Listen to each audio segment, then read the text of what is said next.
Quel est le sens de la vie? Quel est le sens de la vie? Allons-nous dans la bonne direction? Comment interpréter notre temps? Comment interpréter? La crise que nous traversons a-t-elle un sens? À quoi servent les À philosophes? quoi servent les philosophes? Des questions, nous nous en posons tous. C'est pourquoi nous avons demandé à un professionnel de la pensée, le philosophe français Paul Ricoeur, de nous proposer quelques pistes de réflexion.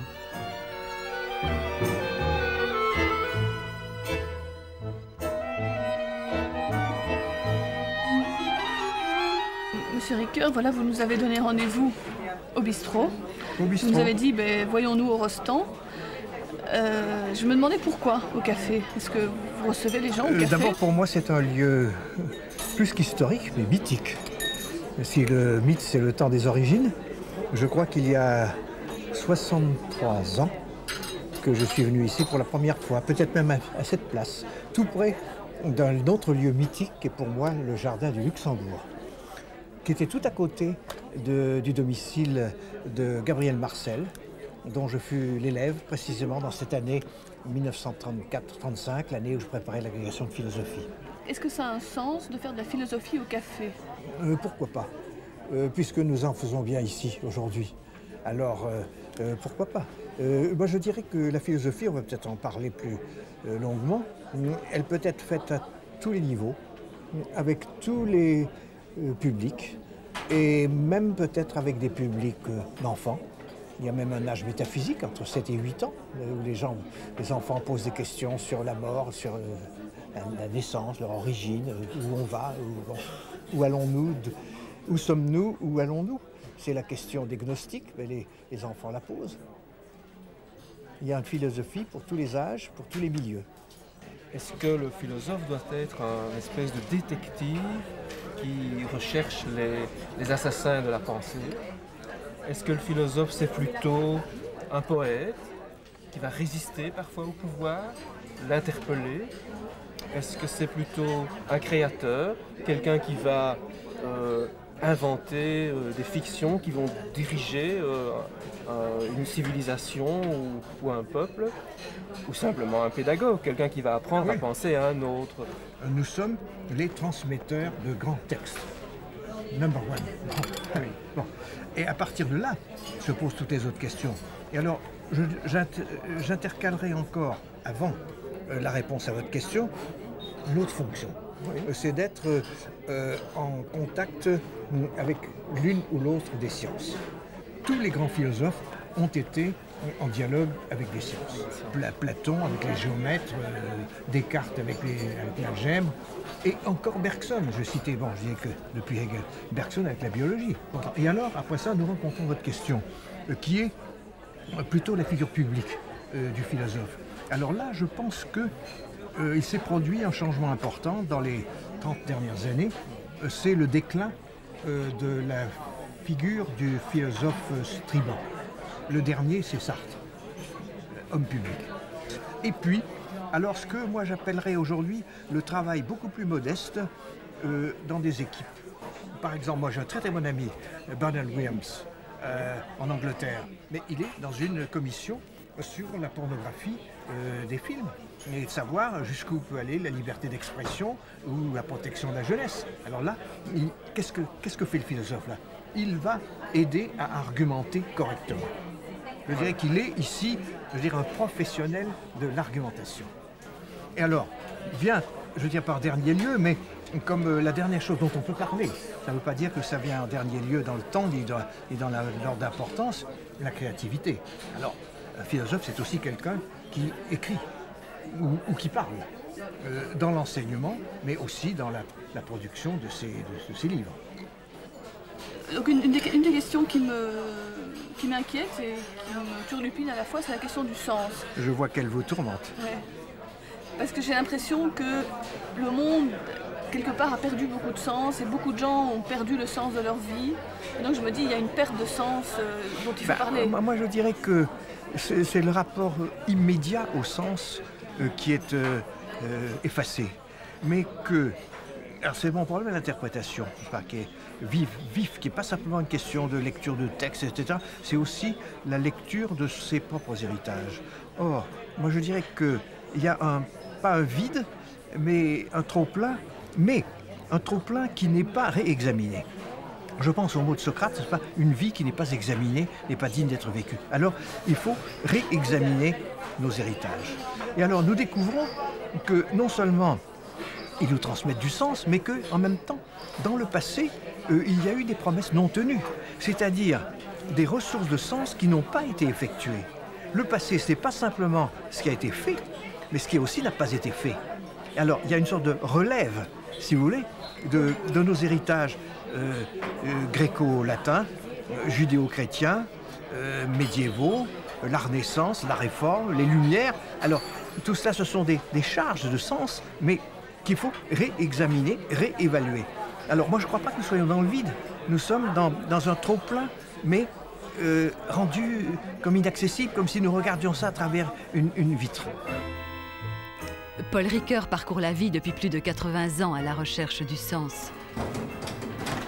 On dit de lui qu'il est le philosophe de l'interprétation, car il a consacré la totalité de ses travaux à étudier comment interpréter notre monde. Croyant et protestant, il a lu et analysé les grands textes fondateurs des sociétés, les mythes, la philosophie, et aussi la littérature, la psychanalyse, le droit. Aucun bonheur ni aucun malheur de la vie n'échappe à sa recherche du sens.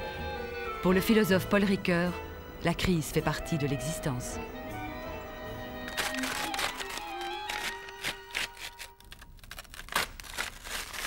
En quoi consiste la crise dont tout le monde parle?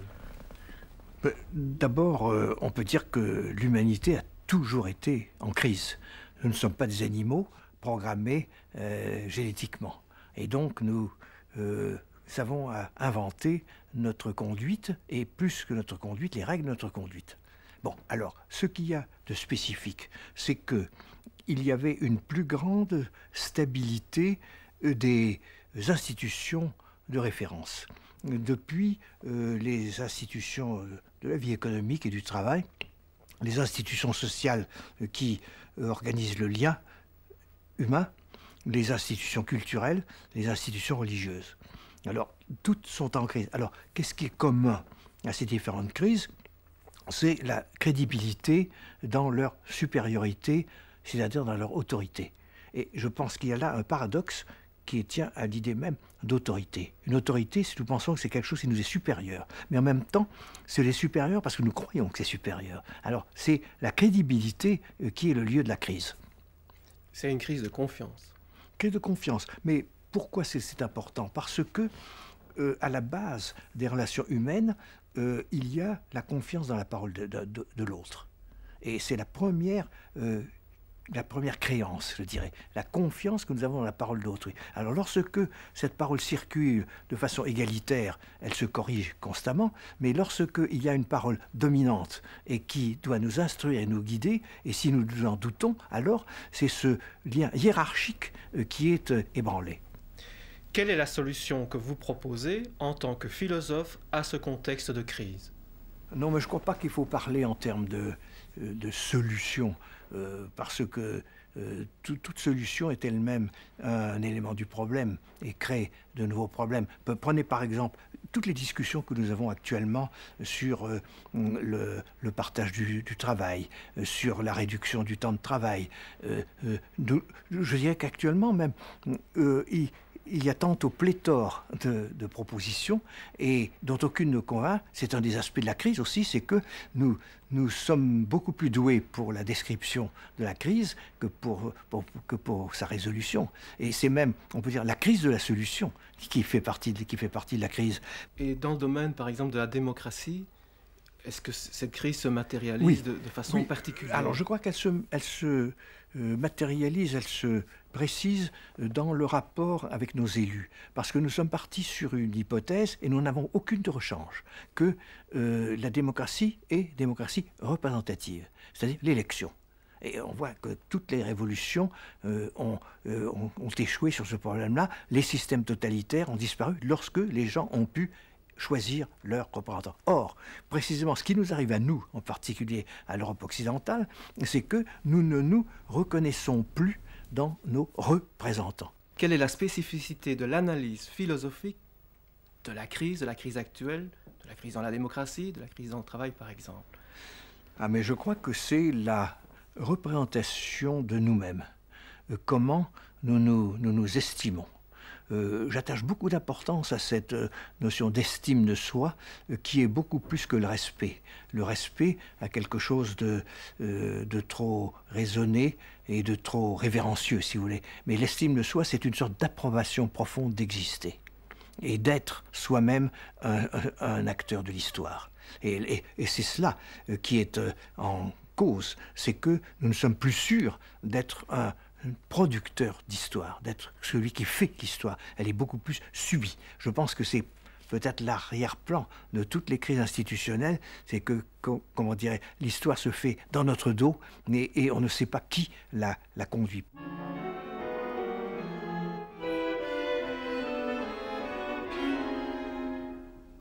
De plus en plus de gens disent que la justice est devenue injuste. Que faut-il penser de cela? Oui, mais la justice est à la fois une vertu et une institution. Alors, les deux ne coïncident pas forcément. Il y a une exigence très très haute dans la justice qui est de traiter également les cas semblables. C'est la base même du rapport entre justice et égalité. Mais aucune institution n'est à la hauteur de cela. C'est pourquoi vous avez toujours un décalage entre l'institution et la vertu de justice. Donc une société juste serait une société qui arbitrerait bien les injustices. Ah oui, mais on peut soutenir ce paradoxe-là, mais parce que la justice est tout à fait imparfaite. Elle est simplement d'un degré supérieur à nos propres conflits. C'est un cran au-dessus, c'est ce que Lévinas appelait le tiers, n'est-ce pas? Il y a le tiers entre nous. Mais le tiers n'est pas Dieu, c'est pas des anges, c'est pas des démons, c'est d'autres hommes que nous avons placés au-dessus de nous, selon certaines règles de recrutement. Et alors nous les reconnaissons comme ayant le droit de décider. L'important, ce n'est pas de punir, faire souffrir, c'est de dire le droit. C'est de dire qui est le coupable et qui est la victime. Moi, je dirais que dire le droit, c'est départager en vérité les uns des autres. Et alors là, il faut une parole forte et qui soit crédible. Moi, je dirais que l'indignation, c'est notre réserve de justice. Mais en même temps, l'indignation a une limite et même un défaut. C'est qu'elle est trop liée à la vengeance. On veut se faire justice à soi-même. Et alors là, la justice bascule de nouveau vers la violence, alors que la fonction de la justice, c'est d'arbitrer les conflits qui peuvent dégénérer en violence. Et dans le domaine de la justice sociale, vous n'avez pas l'impression qu'elle dépend un peu trop de la logique marchande? Oui, alors moi j'aime bien que vous soulevez ce problème parce que j'ai donné tout à l'heure une définition très simple et la plus simple possible de la justice. Je disais traiter également les cas égaux, les cas semblables. Mais vous avez le difficile problème qui a été posé déjà par les anciens, par les médiévaux, des partages inégaux. Et les partages inégaux, c'est pas simplement des partages de fortune, de biens matériels, mais l'autorité, tout le monde ne commande pas. Vous avez des hiérarchies dans l'enseignement, des hiérarchies dans l'entreprise, et donc vous avez une répartition inégale du pouvoir de décider. Donc le problème des partages inégaux n'est pas simplement un problème économique. Tout le monde n'est pas riche, tout le monde n'est pas pauvre. Et parce que, en même temps, nous avons ce paradoxe qu'une société qui serait complètement égalitaire, c'est-à-dire à chacun la même part, serait probablement une société violente. Parce qu'il faudrait toujours qu'il y ait une autorité pour couper les têtes qui dépassent.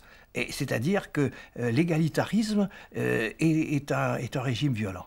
C'est un paradoxe étonnant.